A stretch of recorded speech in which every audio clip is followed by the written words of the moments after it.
বাংলাদেশে ভোট মানেই কি ভয়, আতঙ্ক? ভোট মানে কি সহিংসতা, রক্তপাত, মৃত্যু? এই প্রশ্নগুলোর উত্তর খুঁজতেই চোখ এখন 12ই ফেব্রুয়ারিতে। কারণ বহু বছর পর ভোটের মুখে দাঁড়িয়ে থাকা বাংলাদেশে একটা অদ্ভুত কিন্তু আশাব্যঞ্জক নীরবতা লক্ষ্য করা যাচ্ছে। না সংঘর্ষের কোনো খবর নেই, না প্রাণহানির কোনো শিরোনাম চোখে পড়ছে না, না আতঙ্কে ঢাকার নির্বাচনী প্রচার বন্ধ হওয়ার খবর পাওয়া যাচ্ছে না। বরং শেষ মুহূর্তে আত্মবিশ্বাসী প্রচার, কৌশলের রাজনীতি আর ভোটের অপেক্ষায় প্রহর গুনছে বাংলাদেশের 13 কোটি মানুষ। কেন এই পরিবর্তন? আর এই পরিবর্তনকে বুঝতে গেলে একটু তো অতীতের দিকে তাকাতেই হবে। প্রিয় দর্শক, আজকে আমরা সেই প্রেক্ষাপট নিয়ে আলোচনা করব। বাংলাদেশের আসন্ন ত্রয়োদশ জাতীয় নির্বাচন কতটা সুষ্ঠু, অবাধ, নিরপেক্ষ এবং এরপর অর্থাৎ ফলাফল প্রকাশের পর রাজনৈতিক দলগুলোর অবস্থান কি হতে পারে, সে বিষয়ে আজকে গভীরে ঢুকে বিশ্লেষণ করে তুলে আনবার চেষ্টা করব। প্রিয় দর্শক, আপনারা দেখছেন প্রথম কলকাতার আলোচনা বিশ্লেষণ ভিত্তিক অনুষ্ঠান প্রাসঙ্গিক প্রসঙ্গে প্রতিদিনকার মতো আমি সুব্রত আচার্য এবং আমার সঙ্গে সহ আলোচক বিশ্লেষক প্রথম কলকাতার ডেপুটি এডিটর পরমাশিস ঘোষায়। পরমাশিস, তোমাকে প্রথম কলকাতা স্ক্রিনে স্বাগত। পরমাশিস, তোমার কেমন লাগছে? দেখো, আমি প্রথমেই বলেছিলাম, আমরা গত কালো বোধহয় আলোচনা করেছি যে বাংলাদেশের মানুষ সেখানে নির্বাচনে সাধারণ মানুষ অংশ নেবে। 2024 জানুয়ারিতে একটা নির্বাচন হয়েছে, তারপরেই আবার 2026 12ই ফেব্রুয়ারি নির্বাচন হতে যাচ্ছে। জানুয়ারির নির্বাচন আর আগস্টে সেই নির্বাচনের মধ্য দিয়ে যারা ক্ষমতায় এসেছিল সেই সরকারটা উৎখাত হয়েছে। সেই সরকারটা 15 বছরের সরকার। বাংলাদেশের সাধারণ মানুষের বক্তব্য, বাংলাদেশের মিডিয়ার বক্তব্য যে বাংলাদেশে সেই সময় নাকি নির্বাচনটা একটা প্রহসনে পরিণত হয়েছিল। তাদের বক্তব্য যাই হোক, আমি তোমাকে একটু ফ্ল্যাশব্যাকে নিয়ে যেতে চাই, তাহলে তোমার আলোচনার গভীরে ঢুকতে সুবিধে হবে। তুমি জানো যে বাংলাদেশে 2024 সালে শেখ হাসিনার অধীনে হওয়া একতরফা নির্বাচনটি কতটা প্রশ্নবিদ্ধ ছিল বাংলাদেশে এবং আন্তর্জাতিক মহলে। ভোটের আগেই রাস্তায় সংঘর্ষের খবর আমরা পেয়েছিলাম, নিরাপত্তার নামে দমন নিপীড়নের অভিযোগ উঠেছিল, বিরোধীদের কণ্ঠ স্তব্ধ করার অভিযোগে প্রধান গণমাধ্যমগুলো শিরোনাম করেছিল, নির্বাচনকালীন সহিংসতায় প্রাণ হারিয়েছিলেন বহু মানুষ। এর আগের নির্বাচনগুলোর ছবিও কিন্তু খুব আলাদা ছিল না। প্রচার মানেই মিছিল, ভাঙচুর, পোস্টার ছেঁড়া, গুলির শব্দ, আর সংবাদ শিরোনামে লাশের সংখ্যা উঠে আসতো। আর এই ইতিহাসই বাংলাদেশের নির্বাচনের সঙ্গে ভয়ের এক স্থায়ী ছায়া তৈরি করেছিল। এবার তুমি বিশ্লেষণ করতে পারো। আমরা গতকালও আলোচনা করেছি যে বাংলাদেশের নির্বাচনকে নিয়ে কেন তাদের দেশের মিডিয়া ছাড়া ভারত বা অন্যান্য দেশের মিডিয়ারা, মানে আন্তর্জাতিক মিডিয়ারা কেন এত খবর করছে। খবরটা যে তাদের ব্যবসায়িক স্বার্থে করছে বা গোটা বিশ্বের কাছে বাংলাদেশের খবর পৌঁছে দেওয়ার জন্য করছে তা কিন্তু নয় সম্পূর্ণ। তার কারণ যে কোনো দেশের সার্বভৌমত্ব বা গণতান্ত্রিক দেশে সে দেশের নির্বাচন হওয়ার পর একটা রাজনৈতিক দল ক্ষমতায় আসে, সেটা যুক্তরাষ্ট্র হোক, সেটা ইন্ডিয়া হোক, সেটা পৃথিবীর যে কোনো রাষ্ট্রই হোক না কেন। কিন্তু এখান থেকে একটা গোটা বিশ্বের মানুষের রাজনৈতিক, গোটা বিশ্বের বিভিন্ন দেশের রাজনীতিকদের কাছে একটা সতর্কতার জায়গা যে গণতান্ত্রিক ভাবে নির্বাচনের মধ্য দিয়ে জিতে আসার পরেও সেই বছরই জানুয়ারি মাসে নির্বাচন হয়, 2024 জিতে আসলো, আগস্টে সেই সরকারটা উৎখাত হয়ে গেল। কেন হলো? তারা বলেছে, সেখানে দেশের মানুষের বক্তব্য, মিডিয়ার বক্তব্য, নির্বাচনের নামে প্রহসন হতো। সেই তাদের কথা যদি প্রহসন, তাদেরটা সত্যি না মিথ্যে, তার বাস্তবিক ফল আমরা 2024 আগস্টে দেখেছি। আজকের এই বাংলাদেশের নির্বাচন নিয়ে বাংলাদেশের যত মিডিয়া এই নির্বাচনের খবর গোটা বিশ্বের কাছে পৌঁছে দেওয়ার জন্য মানে অগ্রণী ভূমিকায় রয়েছে, তার চেয়ে বেশি অগ্রণী ভূমিকায় রয়েছে বিভিন্ন দেশের আন্তর্জাতিক গণমাধ্যম, ভারত তো বটেই। সেই জায়গা থেকে তুমি জানো যে ইউরোপীয় ইউনিয়নের একটা বিশেষ প্রতিনিধি দল এই মুহূর্তে ঢাকায় অবস্থান করছে। তারা গত পরশুদিনই ঢাকায় পৌঁছেছেন। তাদের যে প্রধান ইডার আইজাবস, তিনি যে মন্তব্য করেছেন সেটা অত্যন্ত ইতিবাচক। তিনি বলেছেন এই মুহূর্তে ঢাকাতে নির্বাচনের পরিবেশ খুবই ইতিবাচক। এই কথাটা কেন আমি গুরুত্বপূর্ণ বলবো, উনি তো ওখানে গিয়ে সচক্ষে দেখছেন। যারা বলছেন যে বাংলাদেশে নির্বাচন প্রহসনে পরিণত হয়নি কখনো, 2024 জানুয়ারি নির্বাচন যদি সঠিকভাবে গণতান্ত্রিকভাবে সম্পন্ন হয় তাহলে 2026 নির্বাচনকে তো মানুষের ছুঁড়ে ফেলে দেওয়া উচিত। অশান্তির আবহে ঢাকা রাজপথ অবরুদ্ধ হয়ে যাওয়ার কথা ছিল। তাহলে ইউরোপীয় ইউনিয়নের প্রধান যিনি এসছেন বিভিন্ন প্রতিনিধিদের নিয়ে পর্যবেক্ষণে, তাহলে তার মুখ থেকে কেন নির্বাচনী পরিবেশ খুব ইতিবাচক তিনি মন্তব্য করলেন কেন? প্রশ্নটা আমাদের দর্শকদের কাছেই ছুড়ে দিচ্ছি, আপনারাই বলবেন। আমরা তো সমস্ত খবর নিয়ে আপনাদের কাছে তথ্য নিয়ে বিশ্লেষণে আসি। ঢাকার রাজপথে যে মানুষ রয়েছেন, বাংলাদেশের বিভিন্ন জেলায় যেসব গণতান্ত্রিক প্রিয় মানুষ রয়েছেন, বুদ্ধিজীবী রয়েছেন, সাধারণ খেটে খাওয়া মানুষ রয়েছেন, সিএনজি চালান, অধ্যাপক, ডাক্তার, ইঞ্জিনিয়ার, বিভিন্ন পেশাজীবী মানুষ, তারাই বলুন যে আজকে নির্বাচনী পরিবেশ যে খুবই ইতিবাচক।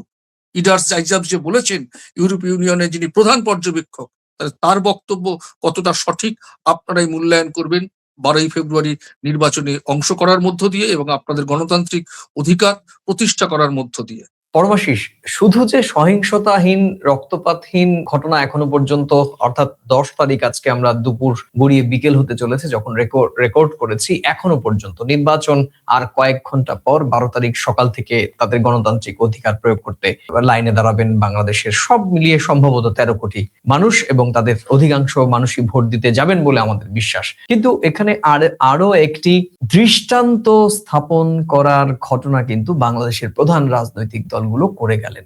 সেটি কিন্তু আমরা বলবো, তুমি আমি আমরাও কিন্তু আমরা বলে দেখেছি যে আমাদের নির্বাচনে, অর্থাৎ বিধানসভা নির্বাচন, লোকসভা নির্বাচন কিংবা আমাদের পঞ্চায়েত স্তরের নির্বাচনগুলোতেও আমরা দেখেছি যে শব্দ দূষণ পশ্চিমবঙ্গের রাজনীতিতে আমরা দেখেছি গত 20-25 বছর ধরে একটা শব্দ দূষণ, রাজনৈতিক প্রতিপক্ষকে ব্যক্তিগত আক্রমণ, সেখানে একজন নারী প্রার্থীকে শাড়ি টেনে নিয়ে কথা বলা হয় এবং নানা ধরনের তাদের বাবা কাকা জ্যাঠাকে নিয়ে যেরকম ভাবে কথাবার্তা বলা হয় এবং ব্যক্তিগত আক্রমণ করা হয়। সেক্ষেত্রে আমি তুলনামূলকভাবে বলছি, তার মানে সবটাই যে ভালো সেরকমটি নয়। তবে বাংলাদেশের এবারের ত্রয়োদশ জাতীয় নির্বাচনে যে বিষয়টি খুবই দৃষ্টান্ত এখনো পর্যন্ত দেখা যাচ্ছে যে প্রধান রাজনৈতিক দুই প্রতিপক্ষ একে অপরের বিরুদ্ধে কিন্তু শব্দ দূষণ করেনি, ব্যক্তিগত আক্রমণ তারা কেউ করেননি, শুধুমাত্র যৌক্তিক, তাদের ভাষায় প্রতিপক্ষকে যৌক্তিকভাবে ঘায়েল করার কৌশল আমরা দেখেছি। শুধু তাই নয় পরমাশি, তোমার কাছে আমি গভীর বিশ্লেষণ আশা করব। শুধু তাই নয়, মজার বিষয় হচ্ছে, আমার বেশ ভালো লাগছে আজকে যখন বাংলাদেশের বেশ কয়েকটি গণমাধ্যম ঘাঁটছিলাম সকালবেলা ঘুম থেকে উঠেই, প্রত্যেকটি রাজনৈতিক দল তারা জয়ের ব্যাপারে আশাবাদী। প্রত্যেকটি, মানে প্রধান দুই প্রতিপক্ষ। আমরা যদি বলি তোমাকে একটু বলি যে দেখো, এবার বাস্তবতাটা অন্যরকম কারণেও আলাদা। এখনো পর্যন্ত নির্বাচন ঘিরে কোনো বড় ধরনের সহিংসতা ঘটনা যেমন নেই, শুধু ভালো খবর নয়, একটা রাজনৈতিক ইতিহাসের একটা নজিরও। শেষ মুহূর্তের প্রচারে প্রত্যেকটি দল বা প্রধান দুই প্রতিপক্ষ তারা কিন্তু আত্মবিশ্বাসী। সেটা কিরকম? একদিকে বাংলাদেশ জাতীয়তাবাদী দল বিএনপি বলছে তারা ভূমিধস বিজয়ের দিকে এগিয়ে যাচ্ছে, অন্যদিকে বিএনপির প্রধান প্রতিপক্ষ বাংলাদেশ জামায়াতে ইসলামী জানাচ্ছে যে 12 তারিখে ফলাফল, 13 তারিখ শুক্রবার পরে, শুক্রবার তারা তাদের যে জুম্মার নামাজ, সেই নামাজ শেষ করে পরম ঈশ্বরের কাছে তারা প্রার্থনা জানাবেন, মানে বিজয়ের জন্য তাদের ভাষায় বিজয়ের শুকরিয়া আদায় করবেন, তাদের বক্তব্য। দেখো, রাজনৈতিক বক্তব্য আলাদা, কিন্তু লক্ষ্য করার বিষয় যে এই প্রচারে কোনো কুরুচিকর ভাষা প্রয়োগ নেই একেবারে। আরো একটি বিষয় হচ্ছে যে প্রকাশ্যে কোনো উস্কানি নেই এবং প্রকাশ্যে কোনো হিংসার আহ্বানও জানানো হয়নি। তুমি এটাকে কিভাবে দেখছো পরমাশিস?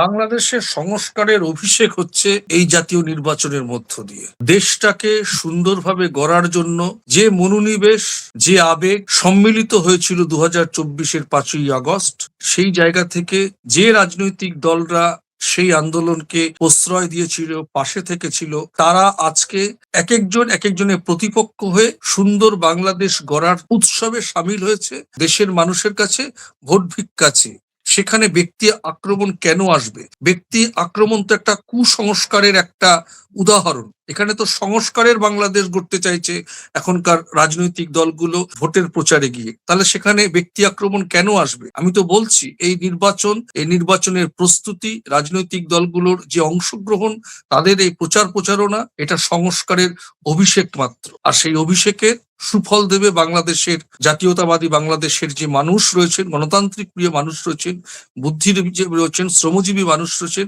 যারা সোনার বাংলাদেশকে সত্যিকারের ভালোবাসেন, তারা সেই ফলাফল ভোটের বাক্সে রাখবে। এই গণতান্ত্রিক প্রিয় সচেতন রাজনৈতিক দলগুলোকে কারা ক্ষমতায় আসবেন তারা সেই বিচারটা করবেন। এখানে কোনো মানে ব্যক্তি আক্রমণটা কখনোই প্রাসঙ্গিক হতে পারে না, এবং সেই শিষ্টাচারটা বাংলাদেশের রাজনৈতিক দলগুলো, আমি বারবার বলছি, সংস্কারের অভিষেক হচ্ছে এই জাতীয় নির্বাচনের এই প্রচার প্রচারণার কাজ, যেটা ইতিমধ্যেই শেষ হয়েছে, এখন শুধু অপেক্ষা সেই উৎসবে সামিল হওয়া।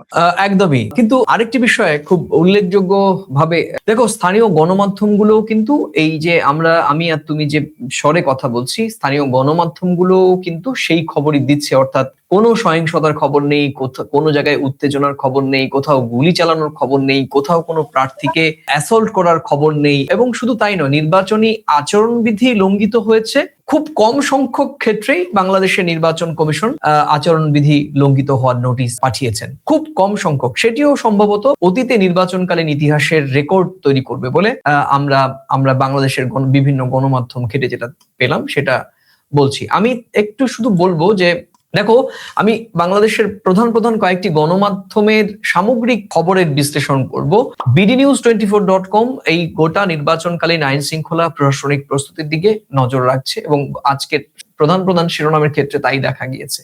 বাংলাদেশের অন্যতম আরো একটি গণমাধ্যম, যেটি হয়তো টেলিভিশন রেটিং এ প্রথম, সময় টেলিভিশন, এবং যেটি আমরা বাংলা টেলিভিশনে আমাদের ভারতীয় দর্শক প্রচুর রয়েছে, সেই সময় টেলিভিশনেও কিন্তু আমরা দেখেছি যে নির্বাচনকালীন লাইভের একটি আধিক্য, লাইভ কভারেজ, এবং রাজনৈতিক দলগুলোর প্রচার প্রচারণা বিভিন্ন জায়গা থেকে, জেলা থেকে, থানা থেকে একেবারে ডিভিশন লেভেলের প্রচার প্রচারণা আমরা দেখেছি। প্রচারের শেষে রাজনৈতিক দলগুলো তাদের অভিব্যক্তি, কোনো সহিংসতার ছবি কিন্তু সময় টেলিভিশনের পর্দায় আমরা দেখতে পারিনি।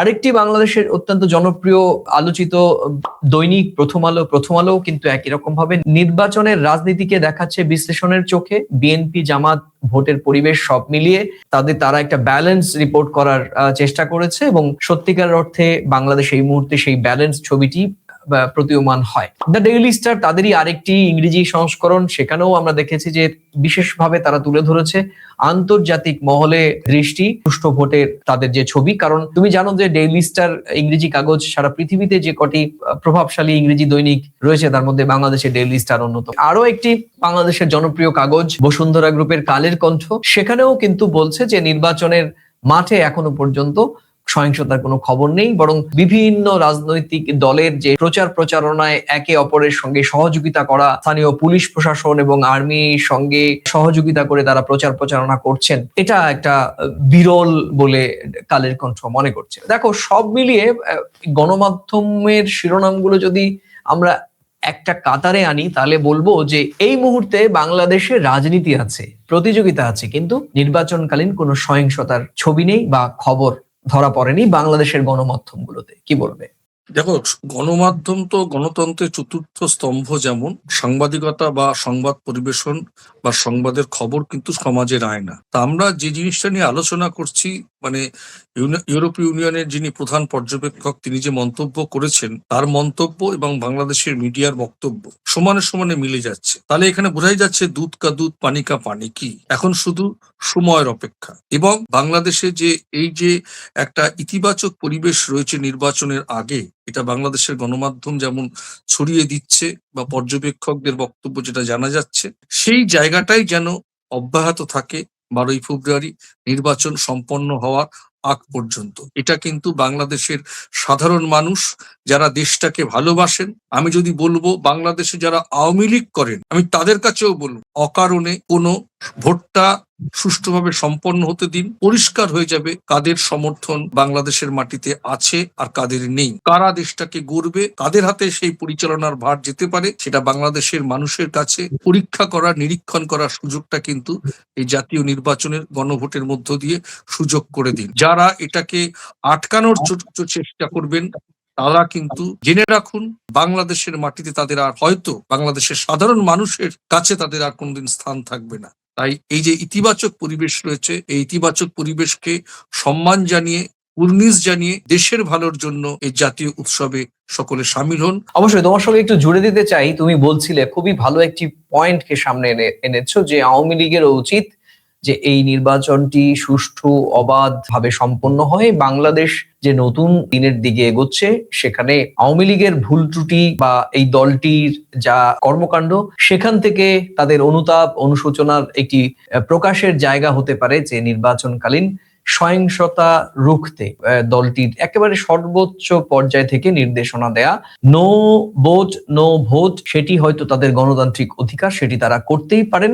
সেখানে এটি রাজনৈতিক স্ট্যান্ড। কিন্তু নো ভোট নো ভোট এটা করতে গিয়ে যদি কোনো সহিংসতার সঙ্গে তাদের সংশ্লিষ্টতা পান বাংলাদেশের সাধারণ মানুষ, তবে আমার মনে হয় বাংলাদেশে আওয়ামী লীগের ফেরা অনিশ্চিত হয়ে পড়বে। সেক্ষেত্রে আমার মনে এখানে হয় একটা প্রসঙ্গ বলে রাখি, নো ভোট নো ভোট যারা বলছেন তারা আপনাদের রাজনৈতিক স্লোগানে এই বক্তব্যটা রাখুন, কোনো আপত্তি নেই, এটা আমার অভিমত বলতে পারে, কিন্তু বাস্তবিকতায় বাংলাদেশের নির্বাচনটা সম্পন্ন হতে দিন। এই সম্পন্ন হওয়ার কাজে যদি আপনারা বিরত অন্তত থাকেন, কোনো সহিংসতার মধ্যে যদি না জড়ান, তাহলে কিন্তু আগামীর বাংলাদেশের সাধারণ মানুষ আপনার এই নীরবতা দিয়ে, এই নীরবতার কর্মসূচি আপনারা যদি পালন করেন, তাহলে আগামীতে কিন্তু বাংলাদেশের মানুষ আপনাদের একটা ক্ষমার চোখে আবার কাছে টেনে নেবে। অবশ্যই শুধু বাংলাদেশের মানুষের জন্য এই নির্বাচনটি গুরুত্বপূর্ণ সেটি নয়, আমরা বারবার বলছি। এই নির্বাচনটির দিকে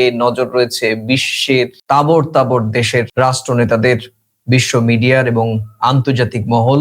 জিওপলিটিক্স কে যারা পাথেয় হিসেবে দেখেন, ভূ রাজনীতি যাদের পাঠ, তারাও কিন্তু পাখির চোখে তাকিয়ে রয়েছেন বাংলাদেশের এই আসন্ন জাতীয় সংসদ নির্বাচন। তারা দেখছে বাংলাদেশ কি সত্যি সহিংসতা ছাড়াই একটি নির্বাচন করতে পারছে। যদি পারে, তাহলে সেটা হবে দক্ষিণ এশিয়ার রাজনীতিতে একটি গুরুত্বপূর্ণ বার্তা। গণতন্ত্র মানে শুধু শক্তি নয়, বরং গণতন্ত্র মানে সংযম।